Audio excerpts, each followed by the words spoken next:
Hello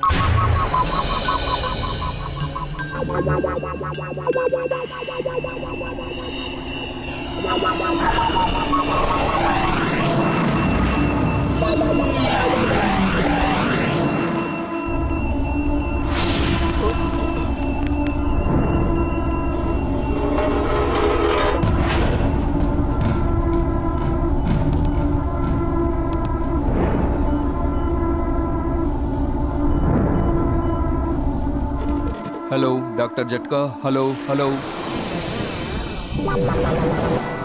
hello doctor Jhatka. Doctor Jhatka, మా problem solve చేయడానికి మీకు ఎంత సమయం పడుతుంది? ఈ స్పేస్ షిప్ కనుక బాగుపడలేదంటే ఇండియాలో ఏ ఒక్క టీవీ పనిచేసే అవకాశం లేదు. ఓహో, అందుకేనా ఇండియాలో మా అందరి టీవీలు ఆఫ్ అయిపోయాయి. సరే, నేను రోబోట్స్ ను పంపిస్తున్నాను. వాళ్ళు అక్కడికి వచ్చి అక్కడ పరిస్థితులన్నీ చక్కదిద్దుతారు. Don't worry, over and out. చూడండి నా ప్రియమైన రోబోట్స్, మీరు కాసేపు విశ్రాంతి తీసుకోండి. మీకు స్పేస్ సూట్స్ వేసి మిమ్మల్ని పైకి పంపిస్తాను. పద డాక్టర్ జట్కా గారిని అడుగుదాం, అసలు మన టీవీలన్నీ ఎందుకు ఆఫ్ అయిపోయాయో.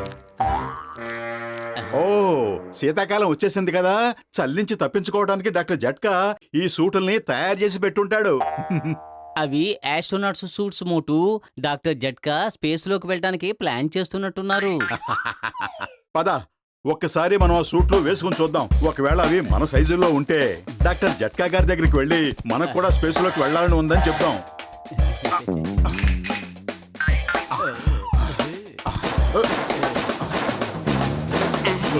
ఓ నా ప్రియమైన రోబోట్స్ లారా, స్పేస్ సూట్స్ ని మీ అంతటి మీరే వేసేసుకున్నారా? సరే, ఇక నేను మిమ్మల్ని పైకి పంపించేస్తాను. పైకి వెళ్ళడానికి మీరు సిద్ధంగానే ఉన్నారుగా?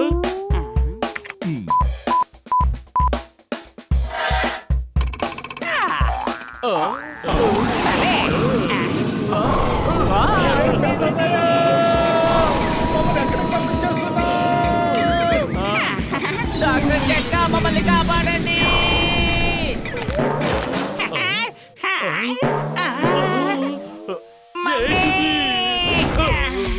లగైతో వీళ్ళిద్దరూ కింద ఉన్నారు, మరి పైకి ఎవరు వెళ్ళినట్టు?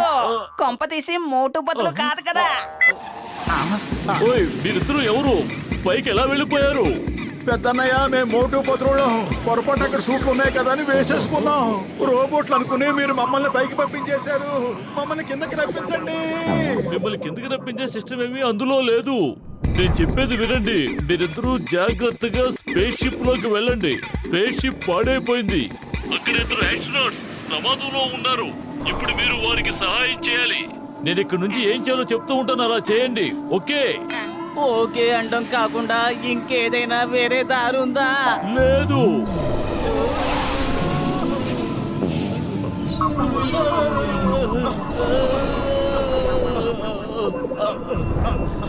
ఓహో, పాపం ఎవరో వీళ్ళని తాళతో కట్టేసి వెళ్ళిపోయినట్టున్నారు. అసలు మనుషులు కూడా ఇలాంటి దుర్మార్గమైన పనులు ఎందుకు చేస్తున్నారు?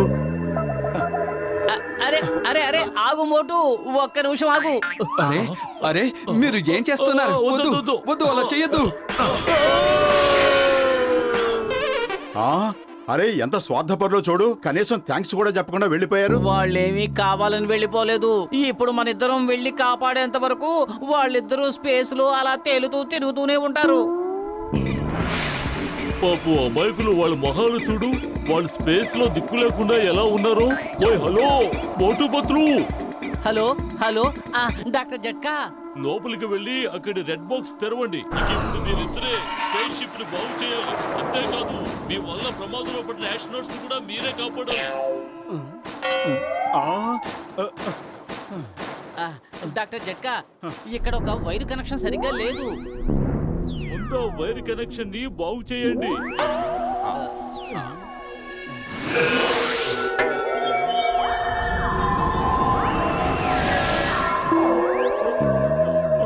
అరే పెద్దన్నయ్య, రెండో మానిటర్ లో ఒక ఏలియన్ కనిపిస్తున్నాడు. బహుశా అతను ఈ స్పేస్ షిప్ ని కాంటాక్ట్ చేస్తున్నట్టు ఉన్నాడు. ఓ, ఇప్పుడు నేను ఆ విషయం గురించి చెప్పబోతున్నాను. మీరు ధైర్యంగా వినండి. స్పేస్ సూట్ తో పరిగెత్తడం చాలా కష్టంగా ఉంటుంది. జెట్ ప్యాక్ సాయంతో పరిగెత్తండి. అరే, మీరు అసలు ఏం మాట్లాడుతున్నారు? మేము ఎందుకు పరిగెత్తాలి?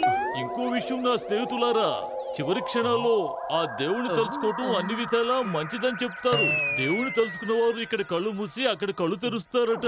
పెద్దన్నయ్య ఎందుకలా భయపెడతావు? అసలు ఏం జరిగిందో విషయం ఏంటో సరిగ్గా చెప్పు. ఇప్పుడు మీరు రెండో మానిటర్ లో ఏలియన్ కనిపిస్తున్నాడని చెప్పారే, అది మానిటర్ కాదు, అది అద్దం. ఏలియన్ మీ వెనకాలే ఉన్నాడు, చూసుకోండి.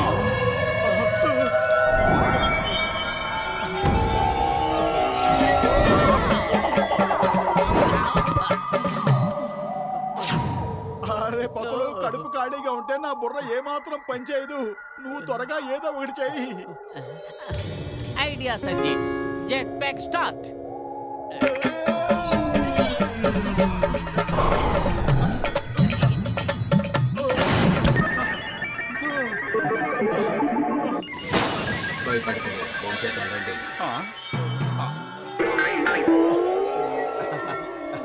పతులు, ఈ ఏలియన్ ఎవరో చాలా మంచివాడులా ఉన్నాడు. మనల్ని భోజనానికి పిలుస్తున్నాడు. మోటు జెట్ ప్యాక్ తో పారిపోవడానికి సిద్ధంగా ఉండు. నేను ఈ ఏలియన్ ని అస్సలు నమ్మలేకపోతున్నాను. మోటు, ఈసారి మనం పారిపోవడానికి అవకాశాలు చాలా తక్కువ ఉండొచ్చు. నాకు ఇండియాలో చాట్ మసాలా అంటే చాలా ఇష్టం. తినండి.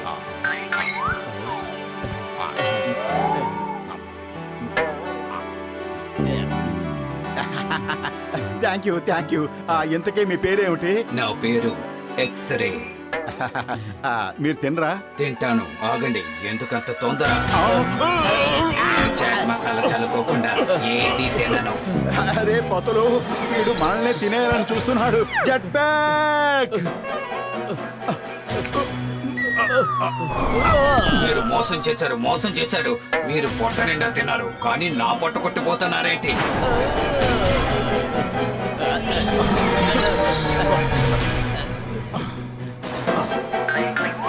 అరే మోటు, ఏం చేస్తున్నావు? స్వీట్ బెల్ట్ పెట్టుకుంటున్నాను. త్వరగా ఇక్కడి నుంచి పారిపోదాం. అరే, స్పేస్ షిప్ పాడైపోయింది. మనం ఇక్కడి నుంచి పారిపోలేవు. మనం వచ్చింది ఇందుకే కదా. పరిగెత్తు. సారీ.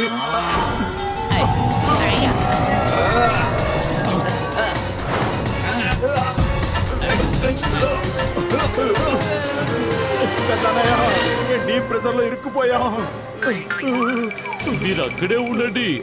ఆ ఏలియన్ మీ తలుపు వెనకాలే ఉన్నాడు. బయటికి వచ్చారంటే మీ పని అయిపోతుంది. మేము ఇంకా ఎక్కువసేపు ఇక్కడే ఉంటే అడ్డకట్టుకుపోతాం.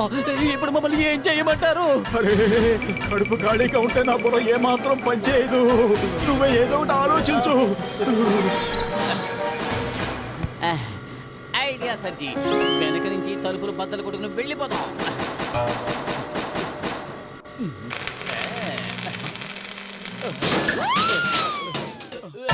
అతని బుర్రలో కూడా ఇదే ఐడియా వచ్చినట్టుంది. పరిగెత్తు.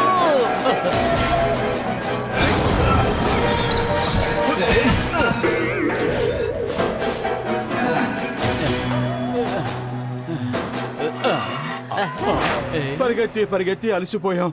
వాతావరణం కూడా చాలా వేడిగా ఉంది. ఫ్యాన్ ఆన్ చేసి చూద్దాం ఉండు.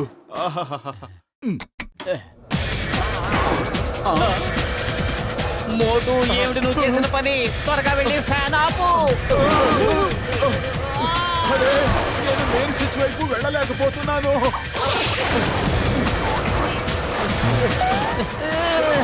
పెద్దలు అనేవారు పెనం మించి పొయ్యిలో పడ్డావని. అంటే ఇదే అన్నమాట.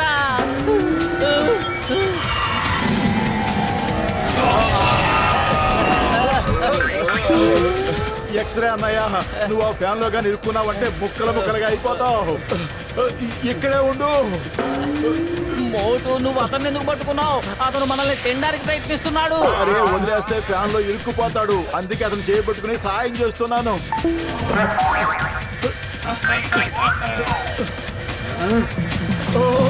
ఏమిటి, ఏం చేస్తున్నావు నువ్వు?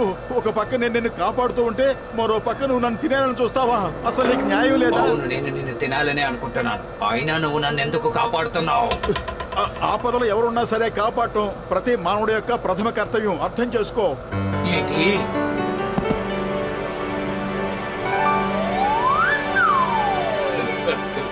కాపాడండి మోటు పతులు, ఏదో ఒకటి చెయ్యండి. కడుపు ఖాళీగా ఉంటే నా బుర్ర ఏమాత్రం పని చేయదు. అది నా డైలాగ్ కదా.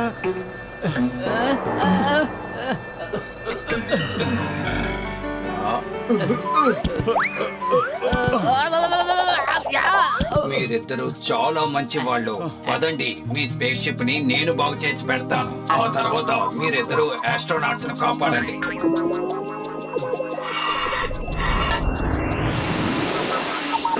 ఏలియన్ వస్తుంది. ఈ షిప్ లోని ఏలియన్స్ మనుషులు తినేస్తాయట. మమ్మీ,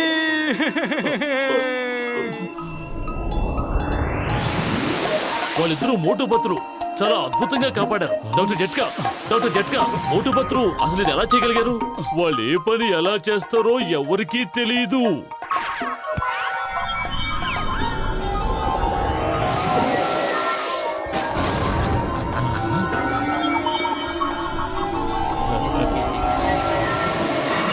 మోటుపత్రులు, మీ మేలు ఎప్పటికీ మర్చిపోలేం. Thank you very much. ఇక ఇప్పుడు మనం తిరిగి వెళ్ళిపోవచ్చు. ఈ మ్యాగ్నెట్ బటన్ ఏమిటి? దాని మాత్రం నొక్కకండి, అది చాలా పవర్ఫుల్. ఆకాశంలో ఈ చుట్టుపక్కల ఎగురుతున్న స్పేస్ షిప్లన్నీ మన స్పేస్ షిప్ కొచ్చి అతుక్కుపోతాయి. ఓ సారీ, నాకు తెలియక నొక్కేశాను. ఏంటి?